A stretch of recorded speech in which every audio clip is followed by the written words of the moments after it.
हमारा जो tax to GDP है वो मुश्किल से अब 10% को क्रॉस किया है। ग्लोबल स्टैंडर्ड्स जो हैं इवन हमारे नेबरिंग कंट्रीज लाइक इंडिया 16% पे है, फ्रांस जैसा मुल्क 30% पे है। एंड IMF ने बार बार ये कहा है ग्लोबली कि अगर 12% टैक्स टू जीडीपी रेशो ना हो, you simply don't have enough to spend on your population. ना पाकिस्तान तकरीबन 750 बिलियन रुपए ब्लीड करता है according to estimates at the trade stage. E governance और cashless economy hand in hand चलती हैं। इसके चलने के लिए हमें सबसे पहले जो कैश है इस पर वॉर डिक्लेयर करनी पड़ेगी कि जो इकोनॉमी कैश से कैशलेस हो जाती है, जिसमें तमाम बिजनेसेस डिजिटाइज हो जाते हैं, जिसमें तमाम सर्विसेज डिजिटाइज हो जाती हैं, जिसमें इनकम्स फॉर्मलाइज हो जाती हैं, तो बिजनेसेस की वैल्यू बढ़ जाती है एंड इंडिविजुअल्स को एक्सेस मिल जाता है फॉर्मल फाइनेंशियल सर्विसेज के।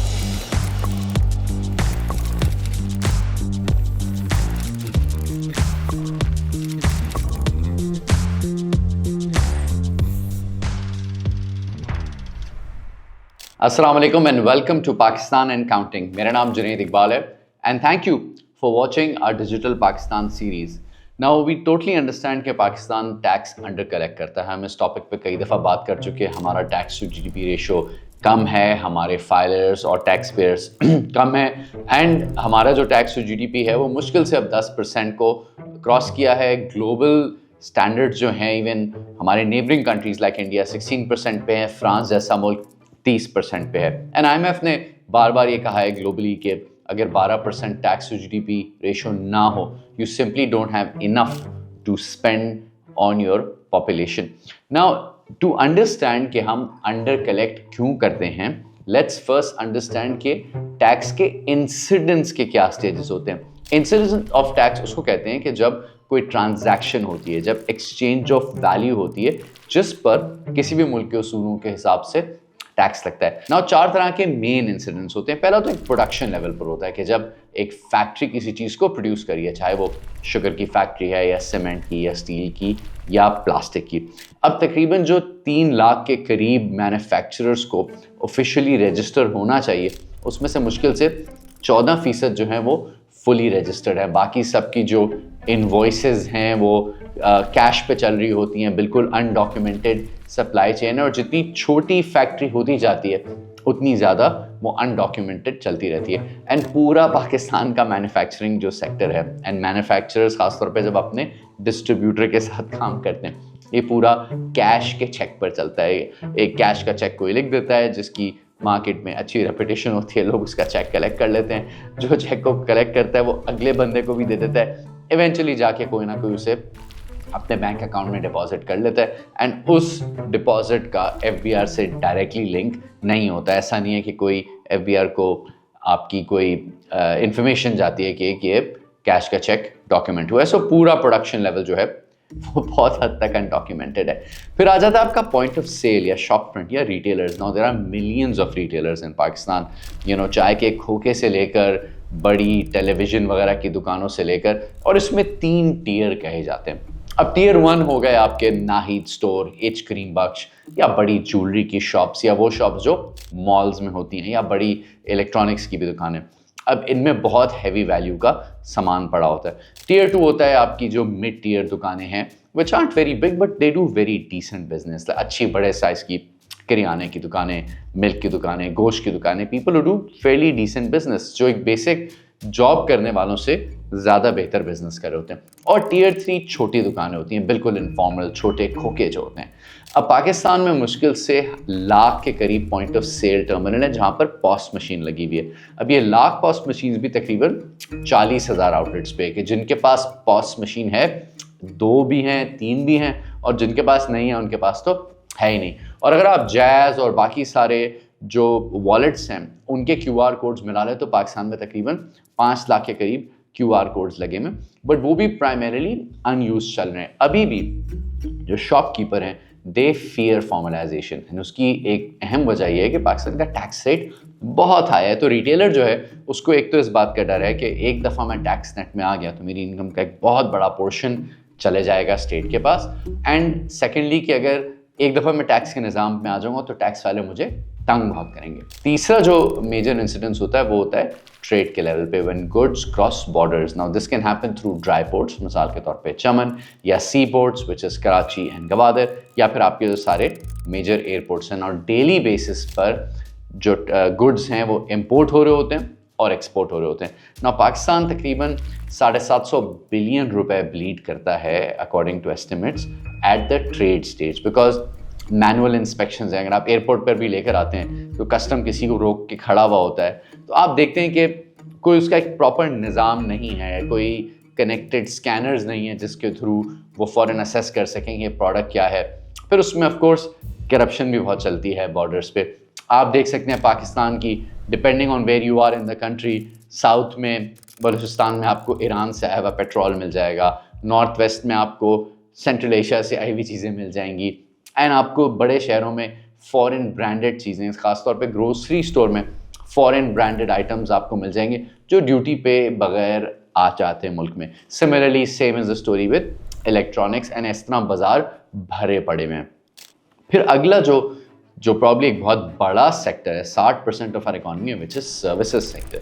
Everything from hair salons, tuition centres, या बिल्कुल जो लो लेवल पर प्लम्बर होता है या इलेक्ट्रिशियन होता है या फोटोग्राफी होती है, डॉक्टर्स होते हैं, ये तमाम सर्विसेज सेक्टर में आते हैं। ये भी लार्जली टैक्स पर वेट कर रहे हैं, एंड ना इनकम टैक्स का इसमें से कलेक्शन हो पा रही है, ना सेल्स टैक्स की कलेक्शन हो पा रही है। एंड अगेन ये जो इंटरेक्शंस हैं सर्विस लेवल पर, 1 to 1 या 1 to many, ये प्रॉपरली इनका कोई डिजिटल ट्रेल नहीं है और एफबीआर का कोई एक सिस्टम अभी नहीं है। ऑफ कोर्स लोग कैश कलेक्ट करते हैं, कुछ कैश ही को रखते हैं और उससे अपने खर्चे निकालते हैं और बाद में फिर कैश को बैंक में डिपॉजिट कर देते हैं। Again there is a linking issue there. And then आ जाता है एग्रीकल्चर।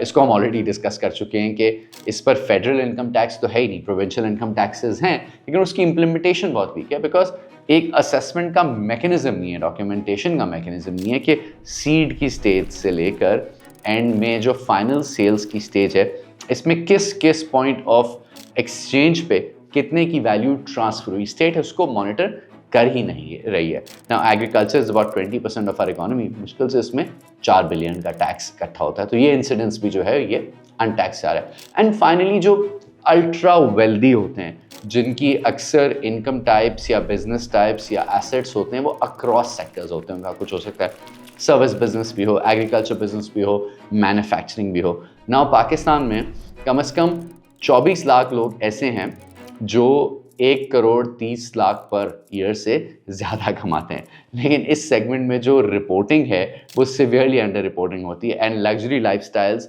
और जो reported wealth and income levels हैं वो मैच नहीं करते। एज पर एफपीआर रिकॉर्ड्स सिर्फ 3651 लोग डिक्लेयर्ड वो हैं जो साल का 10 करोड़ रुपए से ज़्यादा कमाते हैं। We know this is not true, there are many more people than that who make a lot more money. So अब सवाल ये है कि ये सारे इंसिडेंट्स तो हमने मैप कर लिए, तो हर एक इंसिडेंट्स के स्टेज पर टैक्स को कलेक्ट कैसे किया जाता है। Now multiple countries have already figured out a way to do this, and there is no reason कि पाकिस्तान भी ना कर सके। But before we get to that, jazz Pakistan की लार्जेस्ट टेलीकॉम कंपनी है जो अपनी कनेक्टिविटी सर्विसेज के थ्रू पाकिस्तान को डिजिटाइज करने में हेल्प करी है। इनका financial arm jazz cash Pakistan का सबसे बड़ा और मोस्ट यूज वॉलेट है, जिससे लाखों लोग peer to peer payments, utility bills की पेमेंट्स वगैरह करते हैं। इनके जो नए फाइनेंशियल प्रोडक्ट्स हैं including micro insurance, health care, ये पाकिस्तान की डिजिटाइजेशन और कैशलेस इकोनॉमी की तरफ ट्रांसफॉर्मेशन को मज़ीद हेल्प करें। Thank you jazz for supporting Pakistan and counting.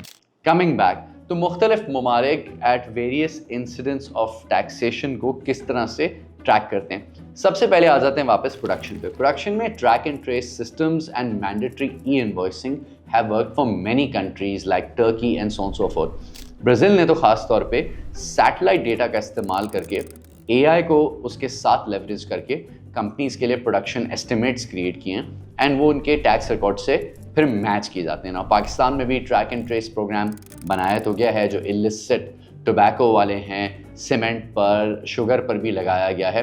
फिर इसके बाद ये भी कोशिश की है कि जो मैन्युफैक्चरिंग यूनिट्स होते हैं वो बिजली ज़्यादा कंज्यूम करते हैं, तो उसके बिजली की कंजम्पशन के हिसाब से एक प्रिजम्पटिव टैक्स बिल में भी कलेक्ट कर लेता है। But I think we now need to go a step further कि बिजली के बिल और गैस के बिल के साथ मज़ीद रजिस्ट्रेशन हो कि नेचर ऑफ बिजनेस क्या है, किस तरह की मैन्युफैक्चर करें, प्लास्टिक्स बना रहे हैं, स्टेशनरी बना रहे हैं, so on so forth. And this is where you are able to triangulate data using gas, electricity, water consumption, and then इसके ऊपर से बहुत कम कीमत में सैटेलाइट इमेजरी इस्तेमाल कर सकती है FBR, जिसमें एक फैक्ट्री में जो व्हीकल्स का इन एंड आउट है उसको ट्रैकिंग की जा सकती है कि उनकी जो सप्लाईज हैं वो कितनी आई, उनका फिनिश्ड प्रोडक्ट जो है वो कितना लगा, एंड कंजम्पशन ऑफ यूटिलिटीज़ को देखकर, जो ट्रैफिक ऑफ व्हीकल्स को देखकर, नेचर ऑफ बिजनेस को समझकर ये तमाम कोर्स AI के साथ सिस्टम में डाला जा सकता है एंड देन ग्रुपिंग की जा सकती है कि अगर किसी का डिक्लेयर्ड है कि प्लास्टिक्स बिजनेस है, so if you are mapping 100 such plastics business across the country तो आप ऑटोमेटेड असेसमेंट काफ़ी एक्यूरेसी के साथ बना सकते हैं। अच्छा, इसमें भी जो एक्यूरेसी के साथ पहली इलेक्ट्रॉनिक असेसमेंट आनी चाहिए, इसमें ह्यूमन इंट्रैक्शन नहीं होनी चाहिए, because this is where things become problematic. होना चाहिए कि मिसाल के तौर पे अगर सिस्टम ने असेस किया है कि आपकी इनकम $1 मिलियन की है, लेकिन आप कहते हैं कि आपकी इनकम $2 लाख की है, so now the onus is on you कि आप सिस्टम के थ्रू अपने डॉक्यूमेंट्स अपलोड करें, अपनी जो प्रोडक्शन प्रोसेसेस वगैरह हैं उसकी वीडियोस, उसकी तस्वीरें अपलोड करें, एंड साथ साथ कन्विंस करें सिस्टमेटिकली कि नहीं, मेरी ये इनकम नहीं है, मेरी इनकम इससे कम है। और होना चाहिए कि 90% से ज़्यादा केसेस जो हैं वो इसी तरह रिजॉल्व होने चाहिए कि आपके पास बेंचमार्क्स हैं कि this is the nature of business, इस तरह के 1000 और बिजनेस FBR के डेटाबेस में हैं, and we have a fair estimate कि अगर इस साइज़ की मैन्युफैक्चरिंग फैसिलिटी है, ये इसकी यूटिलिटी की कंजम्पशन है, ये इसके व्हीकल्स का इन एंड आउट है, तो रफली we have a fair sense कि इनकी इनकम क्या हो सकती है। नेक्स्ट आ जाता है point of sale. Now there is no other way but to make point of sale machines या QR codes mandatory. Now POS machines महंगी हैं लेकिन QR कोड्स सस्ते हैं, पूरा मुल्क QR कोड प्रिंट कर सकता है, it is very easy to do. Even countries like Ethiopia and Sri Lanka now have a QR code mandate कि सबको इसको लगाना ज़रूरी है। चाइना में 85 मिलियन QR कोड्स लगे हुए हैं। आज चाइना में जो स्ट्रीट में बेगर भी है, जो भीख भी मांग रहा है, उसके भी गले में QR कोड लगा हुआ होता है। नाउ QR कोड सबसे सस्ती टेक्नोलॉजी है, इसको फैलाना सबसे आसान है, आसानी से QR कोड प्रिंट हो जाता है एंड इसको इंटर ऑपरेबल बनाया जा सकता है। By that what I mean is कि अगर एक मर्चेंट के पास लेट्स से PayPal का QR कोड है, उसी पे जैज़ भी चल सकता है, उसी पे अगर आपके पास UBL बैंक की ऐप है तो वो भी चल सकती है, and so on so forth. तो essentially we need an interoperable QR system ताकि तमाम के तमाम वेंडर्स के पास ये लगा हुआ हो। नाउ अगेन वेंडर को इंसेंटिवाइज करना पड़ेगा। अगर आज वेंडर कैश पर काम कर रहा है, कल वो QR कोड पे एक्सेप्ट करेगा और आप एकदम उसको कहेंगे कि मैं 17-18% टैक्स आपसे लूँगा, विच इज़ वेरी हाई, क्योंकि एक्सचेंज फॉर दैट उनको सर्विसेज नहीं मिल रही, तो वो आपकी बात नहीं मानेंगे। सो इसेंशियली पर शॉप आपको 0 रेटिंग करनी होगी, may be for the first year और 2 years और 3 years के आपकी रिपोर्टिंग स्टार्ट हो जाएगी, लेकिन पहले 1-2-3 साल टैक्स नहीं होगा, फिर आहिस्ता आहिस्ता टैक्स का स्लैब बढ़ेगा। बट जो ही ज़्यादा लोग टैक्स नेट में आएंगे, हम ओवरऑल टैक्स रेट को कम कर सकेंगे।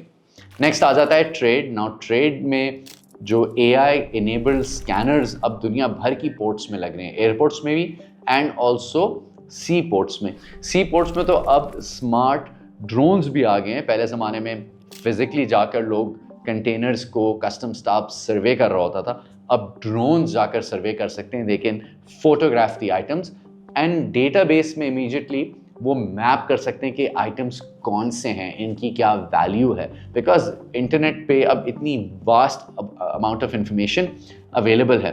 एंड इसको एक फेसलेस असेसमेंट करना पड़ेगा कि इसमें ह्यूमन आपके प्रोडक्ट्स को या आपके सेट ऑफ प्रोडक्ट्स को असेस नहीं कर रहा, बल्कि एक सिस्टम असेस कर रहा है। It's only in corner cases when humans should get involve. Dubai ने भी ऐसा सिस्टम इम्प्लीमेंट कर दिया है, इसका नाम है सियाज। So there is no reason why Pakistan does not implement a technology based system. अब आ जाते हैं सर्विसेज में। Now this is one of the trickiest parts के लेट्स से अगर एक साहब किसी को ट्यूशन पढ़ा रहे हैं बच्चे को एंड उनको उन्होंने पैसे दिए, देयर इज़ नो वे कि उस इंटरेक्शन पर किसी किस्म की सर्वेलेंस हो सके। अब मैन्युफैक्चरिंग फैसिलिटीज़ में तो आप कुछ हद तक अगर एक मैन्युफैक्चरिंग का एरिया है, इंडस्ट्रियल एरिया, उसकी सर्वेलेंस कर सकते हैं। एग्रीकल्चर की सर्वेलेंस कर सकते हैं, ट्रेड की सर्वेलेंस कर सकते हैं। लेकिन अगर एक ब्यूटी पार्लर में एक इंट्रैक्शन हो रही है या अगर एक लॉ फर्म में इंट्रैक्शन हो रही है, अब हर जगह जाकर तो आप कैमरे नहीं लगा सकते ना। दिस इज वेयर आपको इनकम को ट्रैक करना है through triangulation of spending. Now even छोटे ममालिक ने, रवांडा जैसे मुल्क ने, जो लोगों का खर्चा है स्कूल फीस पर, यूटिलिटी बिल्स पर, टेलीफोन्स पर, कार ओनरशिप पर और बाकी लाइफस्टाइल स्पेंडिंग पर, इसके साथ साथ step further and integration with social media accounts, तो इस सारे डेटा को डिजिटली ट्रायंगुलेट कर एंड बैंक अकाउंट्स की जो मूवमेंट है इन एंड आउट होकर, उससे देखकर अंदाज़ा लगाया जा सकता है कि किसकी इनकम ज़्यादा है, किसकी कम है। एंड अगेन इसके साथ साथ डिजिटली एक असेसमेंट लोगों तक जानी चाहिए कि हमारे हिसाब से आपके जो वेरियस ट्रायंगुलेशन को देख के ये आपकी इनकम बनती है। This is not true, provide us the proof. अब इसमें एक और इंटीग्रेशन फर्दर हो सकती है। अब बहुत सारे ऐसे प्रोफेशंस हैं, लेट्स से लॉ जिसमें आप बार का हिस्सा होते हैं, या मेडिसिन जिसमें आप मेडिकल एसोसिएशन के साथ रजिस्टर होते हैं, तो मज़ीद क्रॉस वेरिफिकेशन भी हो सकती है नादरा एंड इन इदारों के थ्रू कि किसका प्रोफेशन क्या है। This is the only way to finally bring the services sector into the tax net. And agriculture में तो there is only one big solution, and ये वो solution है जो कि वक्त के साथ साथ बेहतर होता जा रहा है, accurate होता जा रहा है और सस्ता होता जा रहा है और पाकिस्तान में ऑलरेडी अवेलेबल है, and that is satellite mapping. Pakistan में फार्मदार जैसी कंपनियां ऑलरेडी हैं। हम लैंड वाली वीडियो में भी इसको डिस्कस कर रहे हैं कि सबसे पहले तो हर लैंड के पीस की ओनरशिप को मैप होना चाहिए एक्यूरेसी के साथ, उसकी सैटेलाइट कोऑर्डिनेट्स रिकॉर्ड में होने चाहिए। And the moment you have that, her cheese track हो सकती है कि आपने क्या चीज़ लगाई, कब उसको हार्वेस्ट किया, जब हार्वेस्ट किया उस दिन मंडी में क्या रेट्स थे, क्या प्राइसेस थी, एंड रफली अगर आपने लेट्स से शुगर को हार्वेस्ट किया है XYZ एरिया में at a certain time during a certain week, there is a very fair estimate कि इसकी क्या वैल्यू है। एंड साथ साथ मंडियों में we have to do a war on cash के मंडी में भी जो QR कोड है इसका मैंडेट सख्ती से इम्प्लीमेंट करना पड़ेगा। अगेन इसमें इंसेंटिवाइज किया जा सकता है, इसमें अगेन 2-3 साल के लिए ज़ीरो रेटिंग की जा सकती है कि पहले आपका सिर्फ डेटा रिकॉर्ड होगा और आपसे पहले कुछ सालों में टैक्स नहीं लिया जाएगा, लेकिन इवेंचुअली यहाँ पर आपको पूरी डिजिटल पेमेंट्स लगानी पड़ेगी। मंडी अगेन इज़ अ प्लेस जहाँ पे massive amount of goods and massive value of goods move करते हैं, एंड इट्स वेरी इंपॉर्टेंट कि मंडियों को अब डिजिटाइज किया जाए। एंड अगेन लास्टली जो अल्ट्रा रिच हैं, जिनकी मैसिव सोर्सेज ऑफ इनकम भी हैं एंड वेल्थ भी हैं, again this comes down to triangulation of data.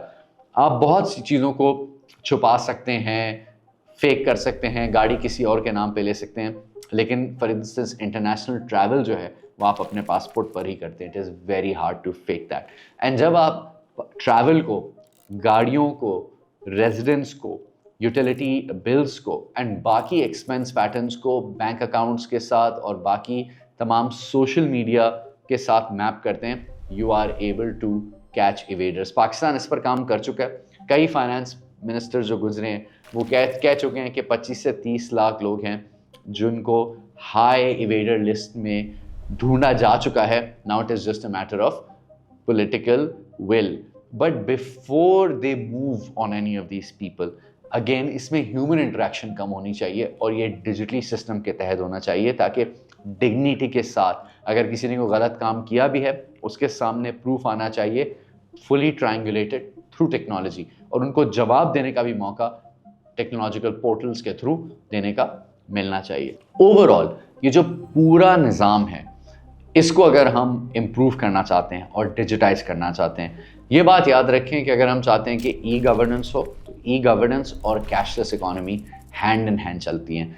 And इसके चलने के लिए हमें सबसे पहले जो कैश है इस पर वॉर डिक्लेयर करनी पड़ेगी कि किसी भी बैंक में अगर लार्ज मूवमेंट्स ऑफ कैश हो रही है और वो अकाउंट फाइलर नहीं है, तो एट सम पॉइंट FBR को ये फ्लैग होना चाहिए एंड FBR ऑटोमेटिक सिस्टम के थ्रू इसकी असेसमेंट होनी चाहिए एंड सवालात इस पे पूछने चाहिए।